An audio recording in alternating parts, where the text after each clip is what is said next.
कि हरिवर से जा भगवान नर हरि पाप नाशना वर्तते योग युक्तात्मा भक्तानुग्रह कारकः। पाप और पुण्य की दो विशेषताएं हैं। पहला, इसकी कोई सर्टिफिकेट नहीं है, यह एक प्रकार का एहसास है। पाप भी एहसास है और पुण्य भी एहसास है, और उस एहसास को जो महसूस कर लेता है वो पापों का नाश करने का प्रयास करता है और पुण्यों को अर्जित करने का प्रयास करता है।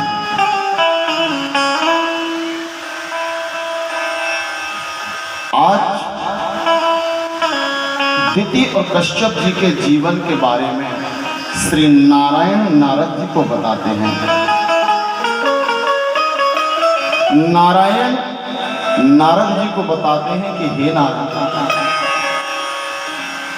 दिति और कश्यप संध्या काल में बैठे थे, और संध्या काल में जब बैठे थे तो दिति के मन में विकार आया।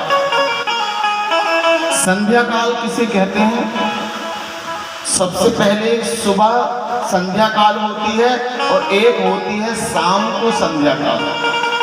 सुबह जो रात और दिन का संगम होता है उसे भी संध्या कहते हैं, जो प्रातःकालीन संध्या है। और एक होती है शाम को जब डूबता है सूरज और रात प्रारंभ होती, उसके बीच के पहर को कहते हैं संध्या। संध्या काल को गोधूली वेला भी कहते हैं। और उसमें दो चीजों का ख्याल रखना चाहिए, श्री नारायण कहते हैं। एक, घर का दरवाजा बंद नहीं रहना चाहिए, और दूसरा, दो दीपक जलाना चाहिए बिल्कुल संध्या में, न रात में न दिन में। एक तुलसी के वृक्ष वाला और एक देहरी में रखने वाला। तुलसी के वृक्ष में जो दीपक रखा जाता है वो 1 सेकेंड से 2 सेकेंड तक जले, मतलब जले और बुझ जाए, क्योंकि उस दीपक को तुलसी नारायण बराबर सम्मान देती है। और एक पैर से जब तक वो दीपक जलता है तुलसी खड़ी रहती है, इसलिए वो 1 या 2 मिनट का दीपक होना चाहिए।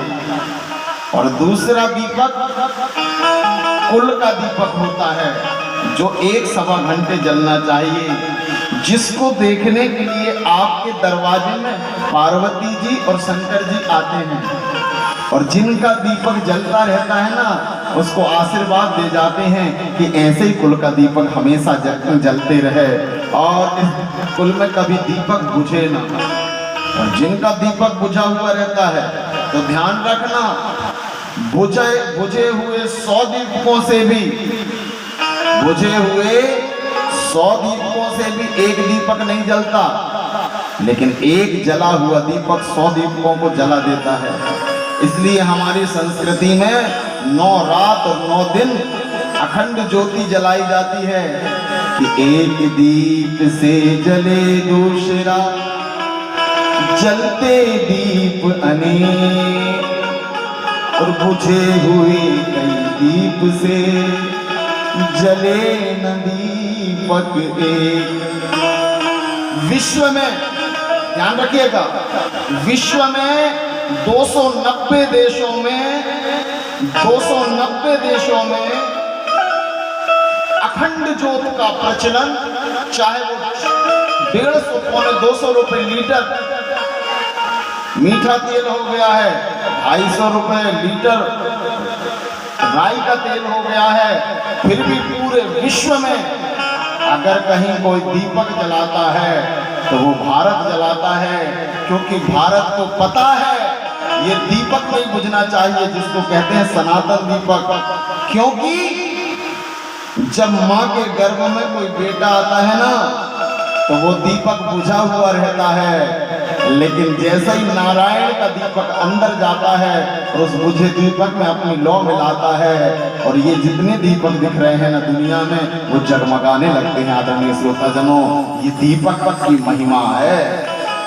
इसलिए सनातन धर्म 290 देशों में 7 अरब लोगों में कोई दीपक की महत्ता जानता है तो भारत जानता है।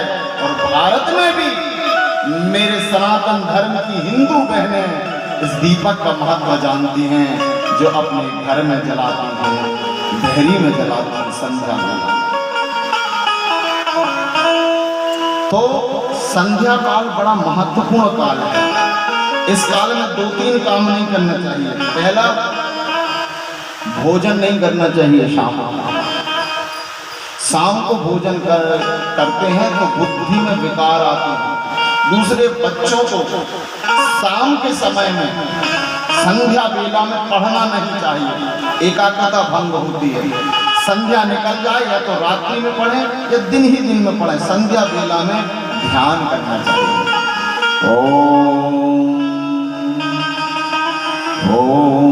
ओम का उच्चारण कर लें, मंत्र कर लें, जाप कर लें, आरती कर लें। उस समय वो भजन और ध्यान का ईश्वर का समय है। और उस समय एक चीज का और ध्यान रखना चाहिए, वासना में नियंत्रण करना, कि देखना इंद्रियों के न घोड़े भगे, उनमें हरदम ये संयम के कोड़े लगे। अपने रथ को सुमार्ग लगाते चलो। संध्या काल में कृष्ण गोविंद गोपाल गाते चलो। उस समय दिति और कश्यप जी का संजोग हो गया, बड़ी विकट स्थिति हो गई। ये दुनिया में जितने हु वाले जो बच्चे हैं ना, उत्पात करने वाले, घर में तोड़ फोड़ करने वाले, ध्यान रखना, उत्पाती, घर में तोड़ फोड़ करने वाले, उजड़, जितने भी लड़का हैं वो गलत योग के संयोग से जो उत्पन्न हुए हैं, वो कभी किसी को सुख नहीं दे सकते। जब भी देंगे तो ऊधम, मस्ती, परेशानी और दुख ही देंगे। इसलिए योग का बड़ा महत्व है। अपने घर में एक संतान ही होती है, ध्यान रखना।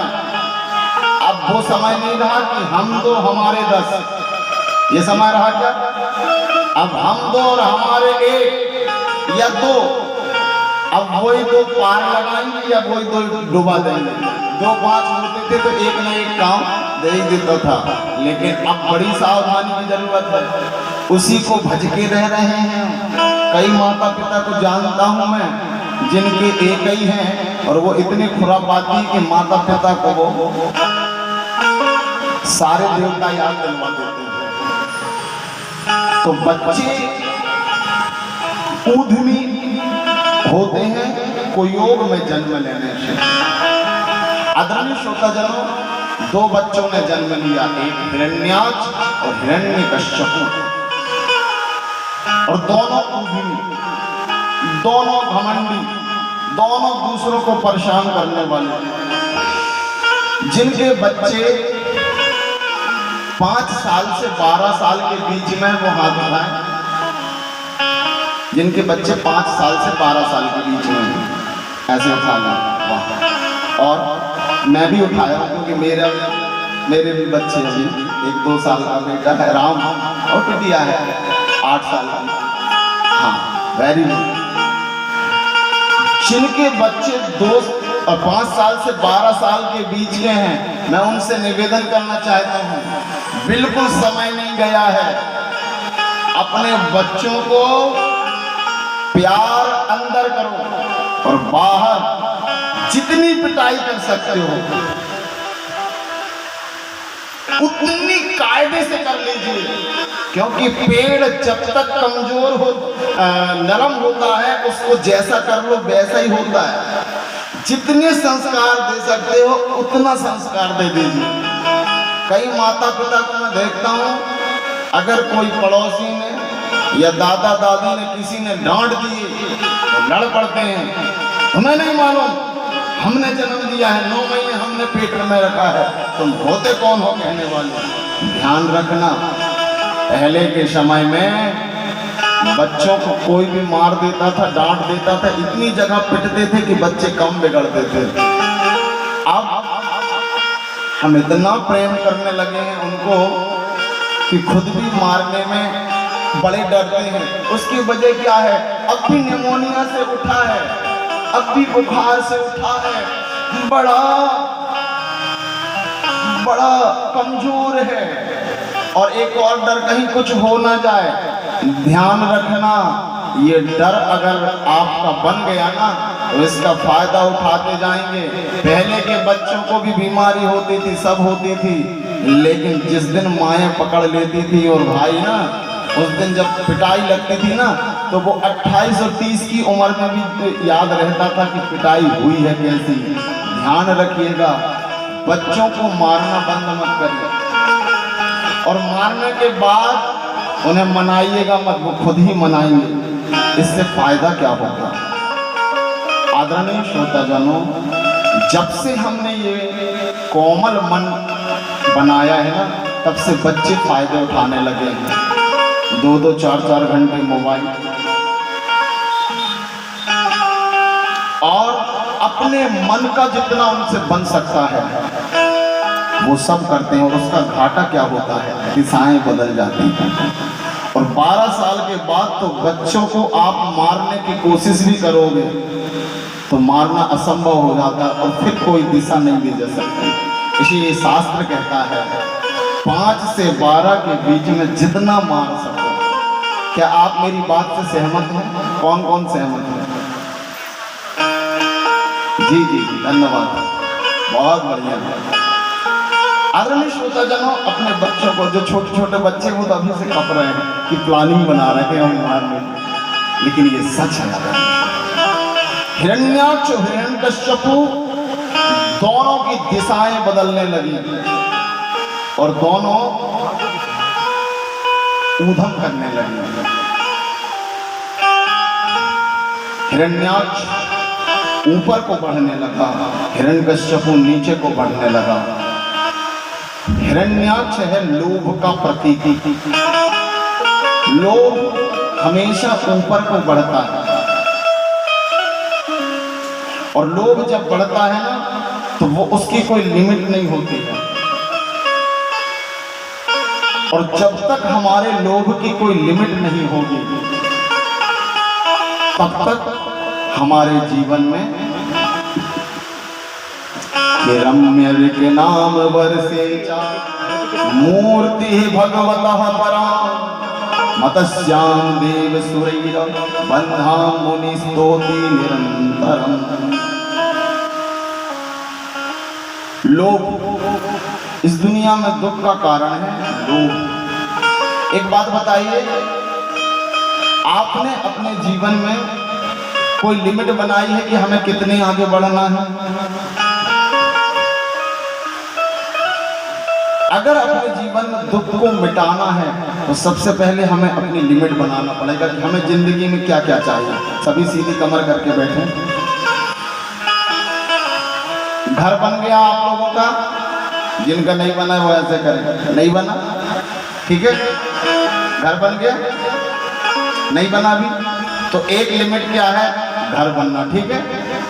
उसके बाद कुछ थोड़ी बहुत जमीन, थोड़ी बहुत बैंक बैलेंस, और उसके बाद ध्यान रखिएगा बुढ़ापा के लिए थोड़ी बहुत व्यवस्था, इतनी ही चाहिए। लेकिन जब हमारे पास बढ़ते जाता है तो लिमिट खत्म हो जाती है। एक सेठ जी थे, मुझे याद आ गया, एक सेठ जी थे, उन्होंने मुनीम जी से कहा हिसाब तो लगाओ मेरी संपत्ति कितनी है, और अगर मेरे बच्चे खर्च करेंगे तो कितने दिन में खर्च कर सकते हैं। तो मुनीम जी ने हिसाब लगाया, हुजूर अगर आज ही से पूरी संपत्ति खत्म कर, अगर खर्च करना शुरू करेंगे तो 3 पीढ़ी तक खर्च करेंगे तब खत्म होगी। सेठ जी का दिमाग खराब हो गया। हे भगवान, मतलब मैंने इतना कमाया और 3 ही पीढ़ी में खत्म हो जाएगा, 4थी पीढ़ी क्या रोड में रहेगी। शाम को बीमार हो गए, बिस्तर में आ गए। अब बीमार हो गए, बिस्तर में आ गए तो डॉक्टरों को बुलाया गया इलाज कराने के लिए। और जैसे ही बुलाया गया तो डॉक्टर साहब ने कहा ये ठीक होने वाले नहीं हैं। ज्योतिषाचार्यों को बुलाया गया, ज्योतिषाचार्यों से कहा ये काहे में ठीक होंगे बताइए। ज्योतिषाचार्यों ने कहा गांव के बाहर एक पंडित जी रहते हैं, उनको अगर सीधा ले जाकर दिया जाए और अगर वो ले लें तो ये ठीक हो जाएगा। अब मजबूरी का सीधा है, लेके गए।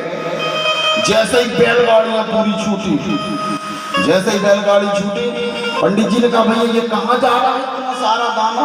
बोले आप ही के घर में आया है, सीधा है सेठ जी के घर का, स्वीकारो।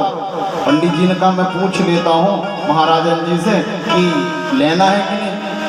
तो पंडित जी ने आवाज लगाई महाराजन जी सीधा आया है, क्या करना है, रखें कि ना रखें? महाराजन जी ने कहा उनसे कह दो दोपहर का भोजन हमने कर लिया है और शाम को करते नहीं हैं, सीधा वापस कर दो। सीधा वापस हो गया। अब जैसे ही बैलगाड़ी गई, बोले क्यों भैया दे के नहीं आए? बोले पंडित जी ने लौटा दिया और कहा है कि शाम को भोजन करते हैं, दोपहर का हो गया। बोले कल के लिए रख लें, परसों के लिए रख लें, हर दिन तो करना है। फिर बैलगाड़ी वापस गई। जैसे ही वापस गई, पंडित जी ने कहा फिर क्यों ले आए? बोले कल परसों के लिए रख लो, और दिनों के लिए रख लो। पंडित जी ने आवाज लगाई पंडिताइन जी भोजन आया है, कह रहे हैं कल के लिए रख लो। पंडिताइन जी ने कहा कह दो अभी का भोजन हो गया है, शाम को करते नहीं हैं और कल की चिंता हमें नहीं हमारे भगवान को है, वापस जोर से बजनी चाहिए। कल की चिंता हमें नहीं है, हमारे भगवान को है। कई लोग 3-3, 4-4 पीढ़ियों की चिंता करके धन जोड़ते हैं कि भैया रेट बढ़ जाएगा जमीनों का, घर बना लो, फिर बना पाएंगे कि नहीं बना पाएंगे। शास्त्र कहता है पूत सपूत तो क्या धन संचय और पूत कपूत तो क्या धन संचय। अगर सपूत है तो कब धन बन जाएगा पता नहीं चलेगा, और कपूत है तो कई करोड़पतियों को जानते हैं, माता पिता के जाने के बाद 2-4 ही साल में सब मिटा देते हैं। बोलो श्रीमद् देवी भागवत महापुराण की। इसलिए लिमिट चाहिए, बनाने की भी अपनी एक लिमिट बनाना है, क्योंकि उस लिमिट से अगर हम आगे गए तो लोभ बढ़ते जाएगा, और लोभ की कोई लिमिट नहीं है। सांसों की सीमा सीमित है, इच्छाओं का अंत नहीं, और जिसकी कोई इच्छा न हो ऐसा कोई संत नहीं। बढ़ते गए। अब ध्यान रखिए हिरण्याक्ष इतना बढ़ गया कि चंद्रमा में भी कब्जा कर लिया, सूर्य में भी कर लिया और स्वर्ग में भी कर लिया। इतना कब्जा कर लिया सब तरफ और इतना उत्पात किया कि पृथ्वी जाकर रसातल में छिप गई। और जैसे ही पृथ्वी रसातल में जाकर छिपी तो सारे तरफ हाहाकार मच गया। पृथ्वी के बिना यह संसार कैसे चल सकता है? आप सब लोगों में से पृथ्वी को सुबह उठकर कौन कौन प्रणाम करते हैं?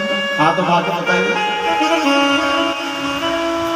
बहुत अच्छी बात। मैं हाथ कई बार इसलिए उठवाता हूँ कि आजू बाजू वाले देख लें कि हम कहाँ चूक रहे हैं। बाजू में जो नहीं पढ़ते ना उन्हें देते हैं कि भगवान कंपटीशन से धर्म अच्छा होता है। हाँ, इसलिए हाथ उठाने में कभी संकोच, अच्छे गुणों का हाथ उठा दो। पाप कौन कौन करता है? हाथ उठाओ।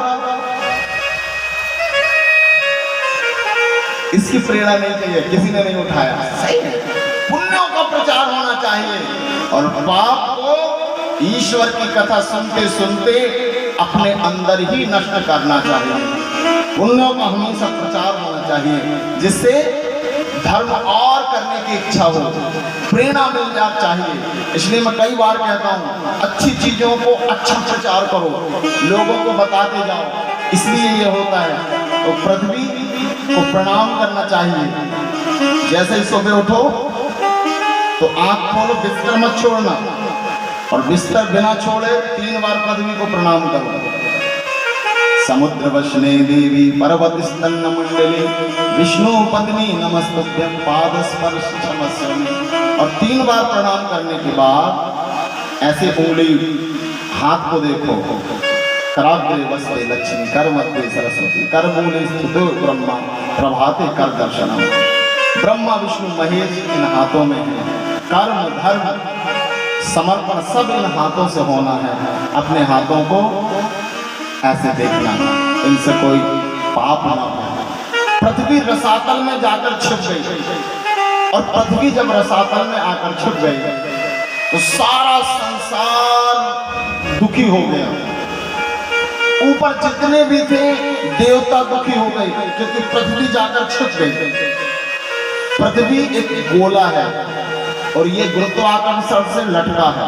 आप सबको पता है, एक तो गोला है जैसे फुटबॉल होती है ना, ऐसा है, ऐसी है। जब पृथ्वी में पाप ज्यादा बढ़ता है, प्रदूषण ज्यादा बढ़ता है, और जब प्रदूषण बढ़ता है तो ओजोन परत, अपने बच्चों से पूछना, ओजोन परत कमजोर होने लगती है। और ऊपर जैसे अपन लोहा और चुंबक होता है ना, ये पृथ्वी जो यहाँ देखिए सभी, ये पृथ्वी है चुंबक लोहा, और ऊपर है चुंबक। पूरे ब्रह्मांड का चुंबक तो है, और वो चुंबक तो ने पृथ्वी को ऐसे रोक के रखा है। जैसे ही ओजोन परत पतली होती है तो पृथ्वी ऐसे ऐसे हिलने लगती है। कैसे हिलने लगती है? ऐसे। अभी सिवनी जिला इस साल 5-10 बार हल चुका है। पेपर पढ़ते हो? कोई दिन ज्यादा हल गया तो ये हलता क्यों है? क्योंकि जो प्रदूषण हो रहा है ना, प्रदूषण मतलब आप मोटरसाइकिल चलाते हैं, उसमें एक साइलेंसर लगा रहता है, बड़े ध्यान से सुनना। तो पेट्रोल जब जलता है उससे हम स्पीड करते हैं, लेकिन उसका जो प्रदूषण निकलता है वो प्रदूषण प्रकृति को कमजोर करता है। साइलेंसर का प्रदूषण, बस का प्रदूषण। अच्छा, आपके घर में लेड बात किन किन के यहाँ? सबके यहाँ है? टैंकर सबके यहाँ है। उस टैंकर में एक पाइप लगा है, एयर निकलने वाला, गैस निकलने वाला। वो पाइप का जो एयर निकलती है, गंदी वाली एयर, वो ऊपर जाती है और उससे सारे संसार में प्रदूषण होता है। और उस प्रदूषण से पृथ्वी का गुरुत्वाकर्षण घटता है, और पृथ्वी कहाँ चली जाती है? रसातल में चली जाती है। और जैसे ही रसातल में जाती है तो ब्रह्मा और समस्त संसार दुखी हो जाता है, क्योंकि बिना पृथ्वी के कहाँ रहेगा जीव। सभी हाथ जोड़कर माता से निवेदन करो कि भूकंप ना आए, पृथ्वी रसातल में ना जाए। कि माहेश्वरी महाभागे महामाये महादयो महादेवो प्रियावासे महादेव प्रियम करी। हे माँ, आप रसातल में मत जाइएगा। आप एक बात बताओ, जितनी हम संपत्ति बना रहे हैं वो तभी तक सुरक्षित है जब तक पृथ्वी सुरक्षित है। पृथ्वी से नहीं रहेगी तो संपत्ति का क्या करोगे? संतान का क्या करोगे? अगली पीढ़ियों का क्या करोगे? इसलिए सबसे पहले पृथ्वी का ध्यान देना। ब्रह्मा ने जैसे ही ध्यान किया तो ब्रह्मा के नासिका में से 12 भगवान का अवतार हुआ। बोलिए 12 भगवान की, जोर से बोलना पड़ेगा। शुक्र भगवान की। क्या बन के आए भगवान जी? क्या बन के आए भगवान?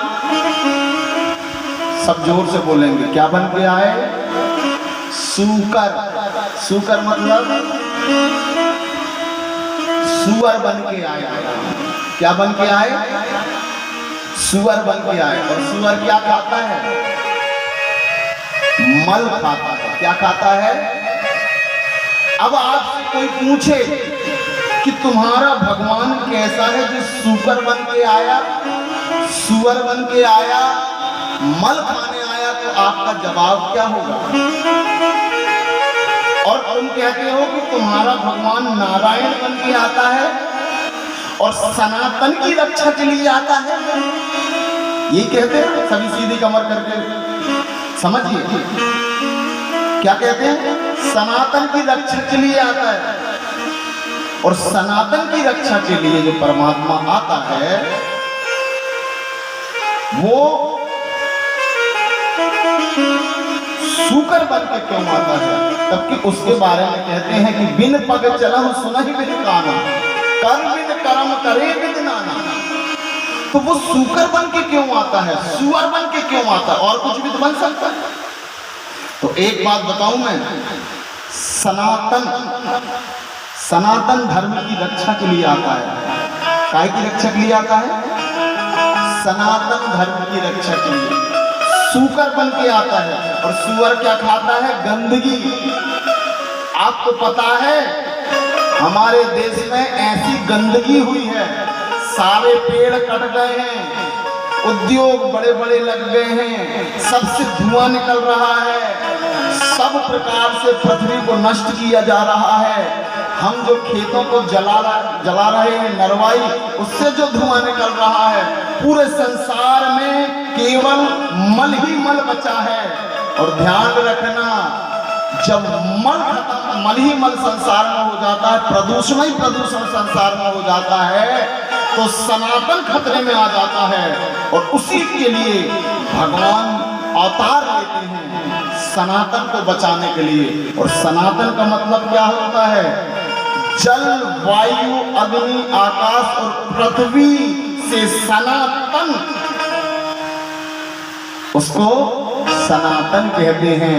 मतलब मानव और जीव जिस तत्व से बनते हैं उसे सनातन कहते हैं। बोले सनातन धर्म की जल, वायु, आकाश, पृथ्वी और अग्नि, इससे सने हुए तन को सनातन कहते हैं।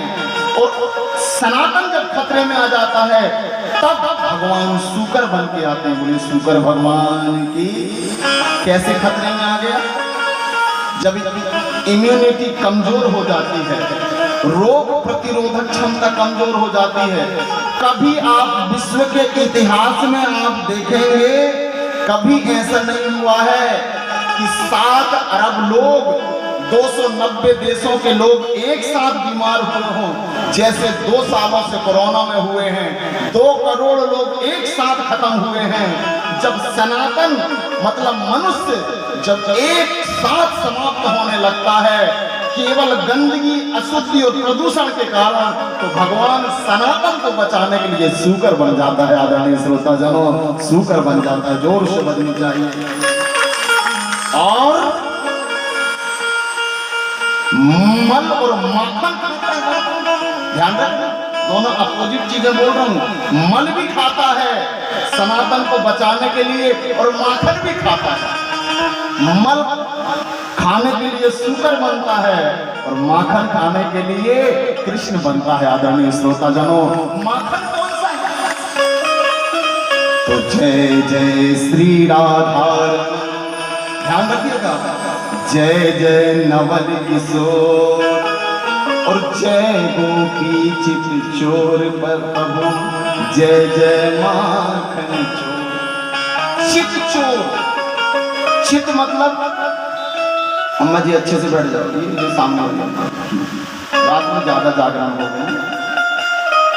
चित चोर, चित का मतलब क्या होता है? दिमाग की चीजों को चोरी करने वाला। एक बात बताऊं, दिमाग में यहाँ पर आधे से ज्यादा लोग हैं जिनकी शिकायत होगी कि रातों में नींद नहीं आ रही है। सही है कि गलत है?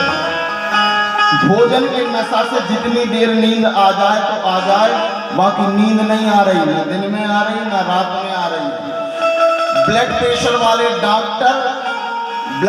वाले डॉक्टर हर दिन चेक करके कह रहे हैं ब्लड प्रेशर की गोली लेना ही पड़ेगा, शुगर की गोली लेना ही पड़ेगा, थायराइड की गोली लेना ही पड़ेगा। कारण क्या है? चित्त में इतनी टेंशन हर व्यक्ति के हैं और डॉक्टर केवल गोली दे सकते हैं। चित्त की चिंताओं को कोई चोरी कर सकता है तो वो कृष्ण कर सकता है। और माखन क्या है? जो जन्म जन्मांतर से जो हम कर्म कर रहे हैं ना, वो एक मटकी में इकट्ठे हो गए हैं। और भगवान को कहते हैं अंतर्यामी। वो अंदर जाता है, मटकी को चुराता है, अच्छा वाला कर्म को खा लेता है और जो बुरे कर्म होते हैं ना, उसकी मटकी को फोड़कर तुम्हारे कर्मों से तुम्हें मुक्ति दे देता है। बोलो वृंदावन बिहारी लाल की। जोर से बजनी चाहिए। क्या दे देता है? मुक्ति। और उसी दिन से आप जैसे ही कर्मों से मुक्ति मिली, उसी दिन से आपका टेंशन खत्म हो जाता है। और अगर ये भगवान कृष्ण ना चुराए तो या तो ब्रेन हेमरेज हो जाएगा या कोमा में चले जाएंगे। तो आदरणीय श्रोताजनों, सनातन को बचाने के लिए वो मल खाता है और पाप कर्मों को छुड़ाने के लिए, पाप कर्मों को खत्म करने के लिए, कर्म बंधन से छुड़ाने के लिए वो माखन खाता है। वो सनातन को बचाने के लिए कृष्ण और बाराह शूकर बनता है। बोलिए शूकर भगवान की। ऐसा कन्हैया है। आइए हम और आप कौन कौन को अपने कर्मों की चोरी करवाना है? हाथ उठा के बताइए। एक हमें जिन जिन को अपनी मटकी फोड़वाना है, जितने कर्म आज तक हैं हो गए हैं, पिछले जन्म से लेके अभी तक, भगवान से कह दो मेरी मटकी सज गई है, मैंने अच्छा भी माखन बनाया है और बुरा भी जमाया है। तुमको जो अच्छा लगे वो खा लेना और जो बुरा लगे मटकी को फोड़ देना और मुझे इसी जन्मों में गोपी जैसा मुक्त कर देना। निवेदन कर लीजिए, क्योंकि अच्छे भी कर्म हुए हैं। एक बात बताऊं,